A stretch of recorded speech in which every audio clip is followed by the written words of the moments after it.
Hello guys, welcome back to my channel. চলে এলাম আর একটা নতুন আপডেট নিয়ে।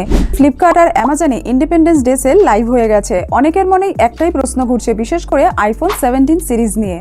এখন কি এই সেল থেকে আইফোন কেনা উচিত নাকি আরেকটু ওয়েট করা উচিত বিগ বিলিয়ন ডে সেলের জন্য? এই প্রশ্নটাই মানুষের মনের মধ্যে কিন্তু এখন ঘুরপাক খাচ্ছে।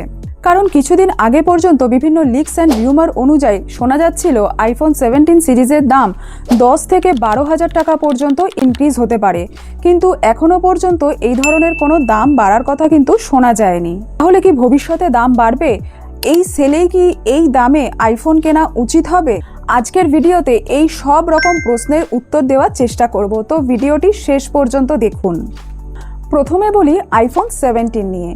বর্তমানে এই ফোনটির দাম প্রায় 83,000 টাকা, তবে বিভিন্ন লিকস ও রিউমার অনুযায়ী দাম বেড়ে 92,000 টাকা থেকে 95,000 পর্যন্ত হয়ে যেতে পারে, অর্থাৎ প্রায় 10 থেকে 12,000 টাকা পর্যন্ত দাম বাড়ার সম্ভাবনা ছিল। কিন্তু এখনও পর্যন্ত এই ধরনের কোনো অফিসিয়াল প্রাইস হাইক দেখা যায়নি, কিন্তু বলা হয়েছিল অগাস্টের প্রথম দিকেই কিন্তু এই প্রাইস হাইক হতে পারে। এবার যদি আইফোন 17 প্রো মডেলগুলোর কথা বলি, সেক্ষেত্রেও কিন্তু প্রাইস 15,000 থেকে 20,000 পর্যন্ত ইনক্রিজ হওয়ার সম্ভাবনা ছিল। সেক্ষেত্রেও কিন্তু এই ধরনের কোনো প্রাইস হাইক দেখা যায়নি এখনো পর্যন্ত। এবার আসি ইন্ডিপেন্ডেন্স ডে সেলের প্রসঙ্গে। অ্যামাজনে খুব একটা বড় ডিসকাউন্ট পাওয়ার সম্ভাবনা নেই। ফ্লিপকার্টে কিছু অফার থাকলেও আমার মতে সেগুলো কিন্তু খুব একটা অ্যাট্রাকটিভ হবে না। কারণ যদি সত্যিই বড় ডিসকাউন্ট থাকতো তাহলে ফ্লিপকার্ট আগে থেকেই সেগুলো কিন্তু প্রচার করত। আর এখনকার ব্যানারগুলো কিন্তু দেখে বোঝাই যাচ্ছে যে এই ধরনের কোনো ডিসকাউন্ট অফার নেই। তাহলে এখন সবথেকে বড় প্রশ্ন হলো, এই সেল থেকেই কি আইফোন কিনবেন নাকি কিছুদিন ওয়েট করবেন বিগ বিলিয়ন ডে সেলের জন্য? আমার পার্সোনাল ওপিনিয়ন হলো এখনই আইফোন না কেনাই উচিত। আর কিছুদিন আপনি যদি ওয়েট করে যান তাহলে বিগ বিলিয়ন ডে সেলে কিন্তু একটা বড় রকমের চেঞ্জেস হতে পারে। আমার পার্সোনাল ওপিনিয়ন হলো এখনই আইফোন কিনবেন না, বিবিডি সেলের জন্য ওয়েট করুন।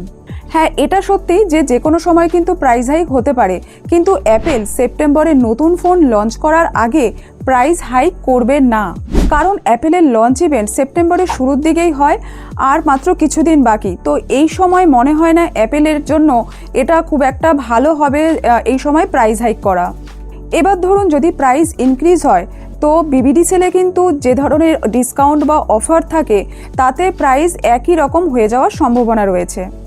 এবার এখানে দুটো বিষয় আমাদের দেখতে হবে। প্রথমটা হলো, যদি আইফোন 17-এর দাম সত্যিই 10 থেকে 12,000 টাকা বাড়ে, তাহলেও বিবিডি সেলে এই ডিসকাউন্টের পরে ফোনটি 75 থেকে 80,000-এর মধ্যে পাওয়া যেতে পারে। আর দ্বিতীয় বিষয়টি হলো, যদি কোনো কারণে দাম না বেড়ে একই থাকে তাহলে বিবিডি সেলে ডিসকাউন্টের পরেও ফোনটি 60 থেকে 65 পর্যন্ত নেমে আসতে পারে।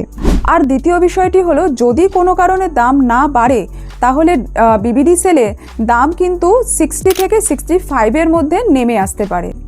সো এখন যে দামে আপনি আইফোন কিনবেন, বিবিডি সেলেও কিন্তু আপনি সেই দামেই ডিসকাউন্ট পাওয়ার পরে সেই দামেই কিন্তু আপনি আইফোন পেতে পারেন। এবার যদি আইফোন 17 প্রো সিরিজের কথা বলি, এখানেও কিন্তু দুটো বিষয় রয়েছে, দাম বাড়তে পারে আবার নাও বাড়তে পারে।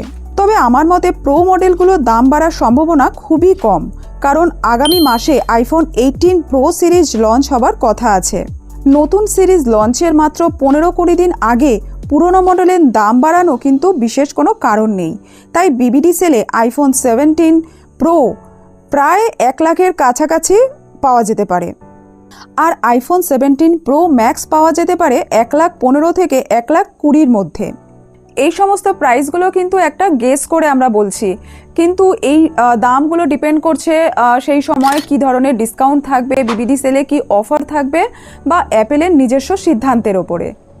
যদি সত্যি এত ভালো দাম পাওয়া যায় তাহলে সবাই আইফোন 18 প্রো এর বদলে আইফোন 17 সিরিজের দিকে ঝুঁকবেন।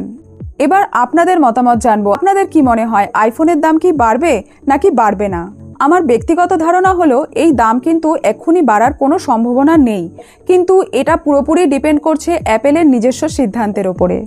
এই ভিডিওটা বানানোর মূল উদ্দেশ্য হলো এখনই তাড়াতাড়ি করে আইফোন কিনবেন না, কিছুদিন ওয়েট করুন বিগ বিলিয়ন ডে সেলের জন্য। ভিডিওটা ভালো লেগে থাকলে আর যদি আপনাদের হেল্পফুল লাগে তাহলে অবশ্যই লাইক করবেন, শেয়ার করবেন আর আমার চ্যানেলটিকে সাবস্ক্রাইব করবেন। আরও এই ধরনের অনেক টেক টিপস পাওয়ার জন্যে আমার চ্যানেলটিকে কিন্তু সাবস্ক্রাইব করতে একদমই ভুলবেন না। আর আপনাদের মনে যদি কোনো প্রশ্ন থেকে থাকে তাহলে কিন্তু আমাকে অবশ্যই কমেন্ট করে জানান, আমি নিশ্চয়ই রিপ্লাই দেব। আজকের মতো এখানেই শেষ, দেখা হবে নতুন একটা ভিডিওতে নতুন কোনো টপিকের সাথে। তো আজকের জন্য বাই অ্যান্ড টেক কেয়ার।